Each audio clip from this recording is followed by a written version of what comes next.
in aan baaq u diro dhinacyada Somaliland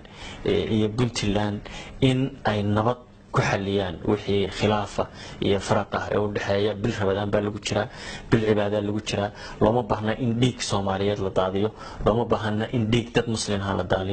la daadiyo maanta way arag baan 22 sano u nahay dhibaatada uu dagaal leeyahay in wiil ku dhinto mooyaane wax uu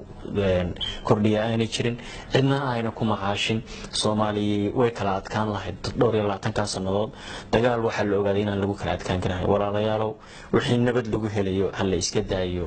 in dagaal iyo cunf lagu raadiyo waxa kale oo aan dhinacyada u soo jeedinayaa in hadallada xanafta leh nooc abuurka ah kala dilaya dadka Soomaaliyeed ee tol iyo xididka ah la iska daayo laga waantoobo Soomaaliya waa wada gob waa dad wanaagsan waa dad muslimiin oo sharfan quraankeena kariimka ah baa sheegay wala tad karamna bani aadama waa dad karaamaysan weeye marka karaamada iyo sharafta iyo Soomaalinimada iyo nabad jacaylka aynu ka duulayna odayaasha Soomaaliyeed iyo duqeyda ismada salaadiinta ha loo kaco nabadgelyaha lagu xaliyo wixii dhibaato ah jira waa mahadsantihiin